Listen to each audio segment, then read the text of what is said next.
Syirkah. Secara bahasa, kata syirkah atau perseroan berarti mencampurkan dua bagian atau lebih sehingga tidak dapat lagi dibedakan antara bagian yang satu dengan bagian yang lainnya. Menurut istilah, syirkah adalah suatu akad yang dilakukan oleh dua pihak atau lebih yang bersepakat untuk melakukan suatu usaha dengan tujuan memperoleh keuntungan. Jadi secara garis besar, syirkah itu adalah kerjasama antara dua orang atau lebih. Dan kerjasama ini dengan tujuan untuk memperoleh keuntungan. Adapun rukun dan syarat syirkah, ini ada 3. Yang pertama, dua belah pihak yang berakad atau akidani. Syarat orang yang melakukan akad adalah harus memiliki kecakapan. Memiliki kecakapan melakukan tasarruf atau pengelolaan harta. Yang kedua, objek akad yang disebut juga dengan maqud alaih, mencakup pekerjaan atau modal. Jadi kerjasamanya ini bisa berupa pekerjaan,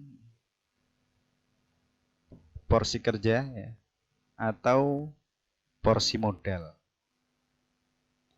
Adapun syarat pekerjaan atau benda yang dikelola dalam syirkah itu harus halal dan diperbolehkan dalam agama,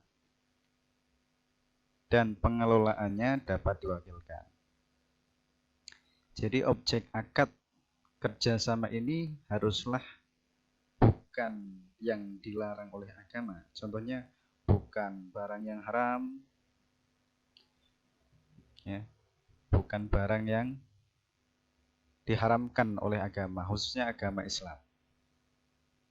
Kemudian rukun yang ketiga adalah akad atau disebut juga dengan istilah sighah. Nah, adapun syarat sah akad harus berupa tasarruf, yaitu adanya aktivitas pengelolaan. Jadi akad atau sighah ini adalah ucapan transaksi.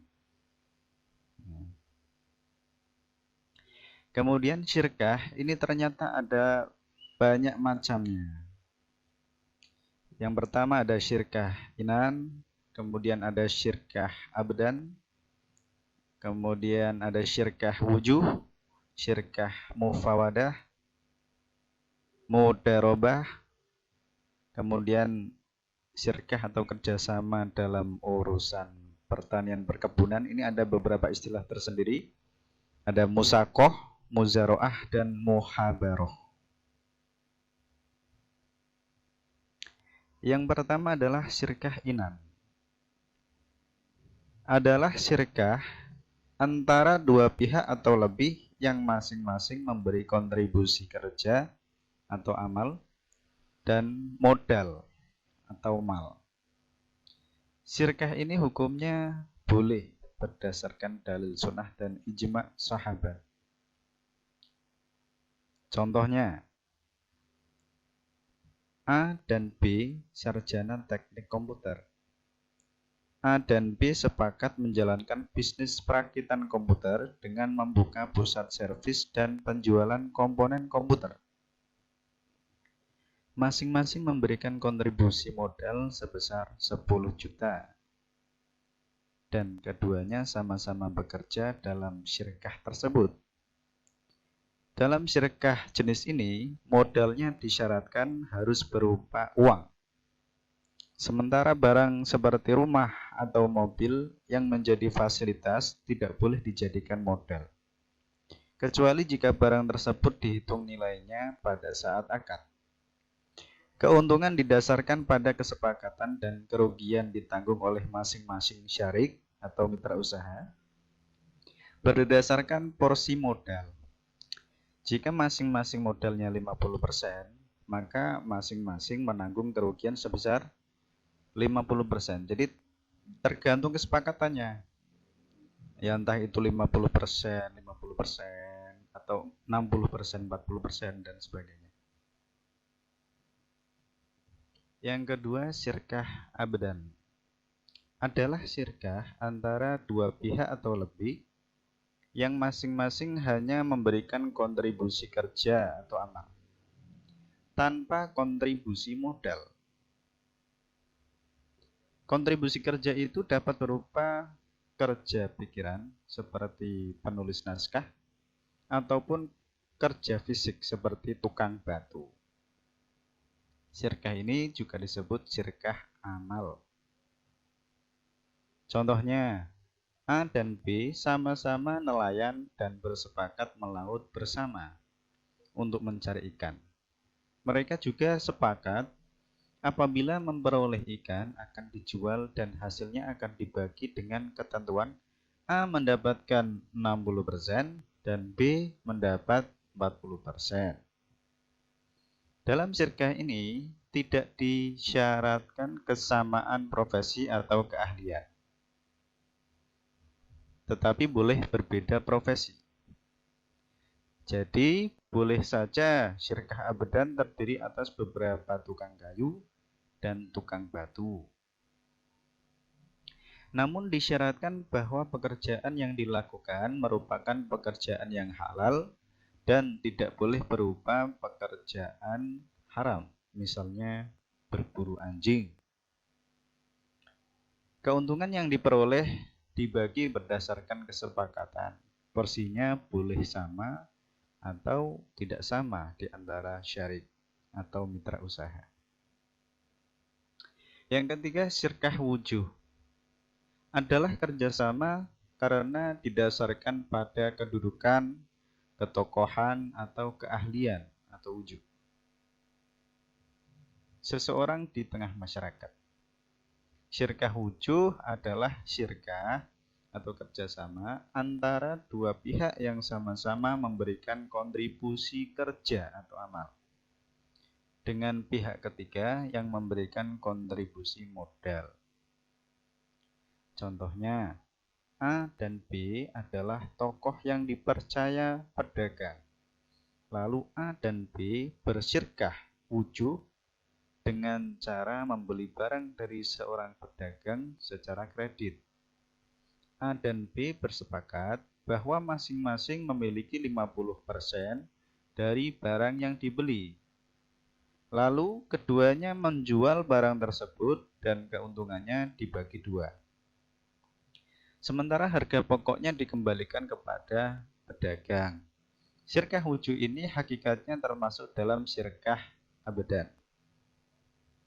Yang keempat, syirkah mufawadah adalah syirkah antara dua pihak atau lebih yang menggabungkan semua jenis syirkah di atas.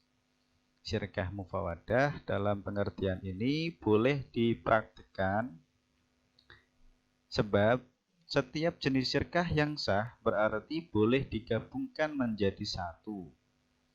Keuntungan yang diperoleh dibagi sesuai dengan kesepakatan, sedangkan kerugian ditanggung sesuai dengan jenis syirkahnya, yaitu ditanggung oleh para pemodal sesuai porsi modal jika berupa syirkah inan, atau ditanggung pemodal saja jika berupa mufawadah, atau ditanggung mitra-mitra usaha berdasarkan persentase barang dagangan yang dimiliki jika berupa syirkah wujuh. Contohnya, A adalah pemodal, berkontribusi modal kepada B dan C. Kemudian B dan C juga sepakat untuk berkontribusi modal untuk membeli barang secara kredit atas dasar kepercayaan pedagang kepada B dan C. Dalam hal ini, pada awalnya yang terjadi adalah syirkah abdan, yaitu ketika B dan C sepakat masing-masing bersyirkah dengan memberikan kontribusi kerja saja, Namun, ketika A memberikan modal kepada B dan C, berarti di antara mereka bertiga terwujud mudharabah. Di sini A sebagai pemodal, sedangkan B dan C sebagai pengelola. Ketika B dan C sepakat bahwa masing-masing memberikan kontribusi modal, di samping kontribusi kerja, berarti terwujud jirkah inan di antara B dan C. Ketika B dan C membeli barang secara kredit atas dasar kepercayaan pedagang kepada keduanya, berarti terwujud sirkah wujuh antara B dan C. Dengan demikian, bentuk sirkah seperti ini telah menggabungkan semua jenis sirkah dan disebut dengan istilah syirkah mufawadah. Kemudian yang kelima, mudharabah adalah akad kerjasama usaha antara dua pihak, di mana pihak pertama menyediakan semua modal atau sahibul mal. Pihak lainnya menjadi pengelola atau pengusaha atau mudharib. Keuntungan usaha secara mudharabah dibagi menurut kesepakatan yang dituangkan dalam kontrak atau ketika akad. Namun apabila mengalami kerugian, ditanggung oleh pemilik modal selama kerugian tersebut bukan akibat kelalaian si pengelola. Seandainya kerugian itu diakibatkan karena kecurangan atau kelalaian si pengelola, pengelola harus bertanggung jawab atas kerugian tersebut. Kontrak bagi hasil disepakati di depan, sehingga bila terjadi keuntungan, pembagiannya akan mengikuti kontrak bagi hasil tersebut. Misalkan, kontrak bagi hasilnya adalah 60/40, di mana pengelola mendapatkan 60% dari keuntungan, pemilik modal mendapat 40% dari keuntungan. Mudharabah sendiri dibagi menjadi dua, yaitu mudharabah mutlaqah dan mudharabah muqayyadah.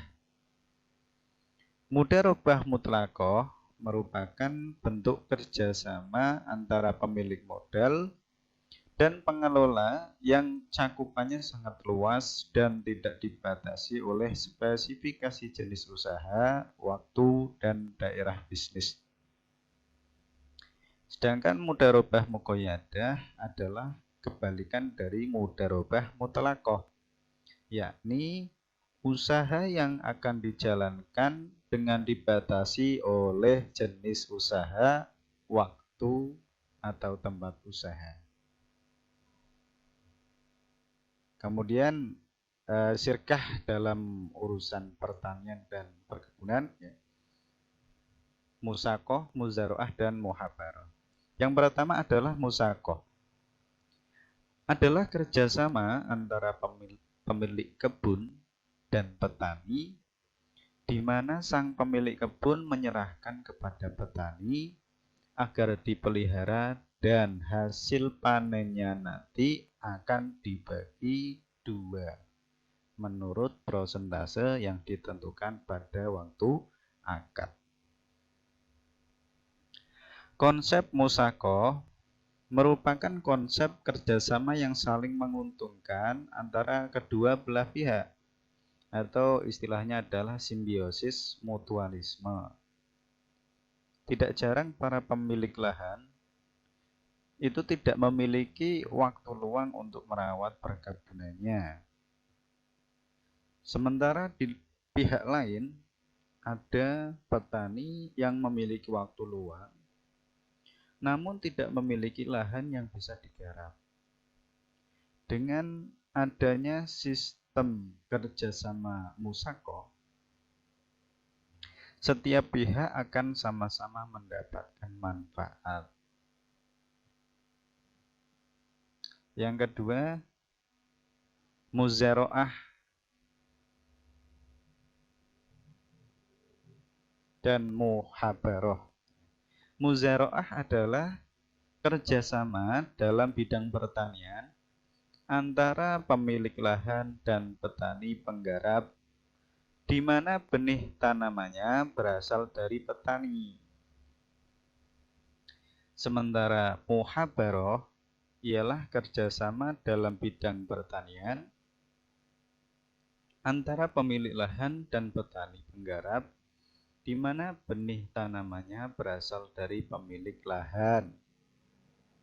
Muzaraah memang seringkali diidentikan dengan muhabarah. Namun demikian, keduanya sebenarnya memiliki sedikit perbedaan. Apabila muzaraah itu benihnya berasal dari petani penggarap, sedangkan muhabarah benihnya berasal dari pemilik lahan. Jadi bedanya antara muzaraah dan muhabarah adalah sumber benih atau bibitnya. Muzaraah dan muhabarah merupakan bentuk kerjasama pengolahan pertanian antara pemilik lahan dan penggarap yang sudah dikenal sejak masa Rasulullah Shallallahu Alaihi Wasallam. Dalam hal ini, pemilik lahan memberikan lahan pertanian kepada penggarap untuk ditanami dan dipelihara dengan pembagian persentase tertentu dari hasil panen. Di Indonesia, khususnya di kawasan pedesaan, kedua model penggarapan tanah itu sama-sama dipraktekkan oleh masyarakat petani. Landasan syariahnya terdapat dalam hadis dan ijma ulama atau kesepakatan ulama. Jadi inti dari syirkah itu adalah kerjasama antara dua pihak atau lebih dalam dengan tujuan mendapatkan keuntungan. Nah, sedangkan besaran keuntungannya prosentasenya ya sesuai dengan kesepakatan.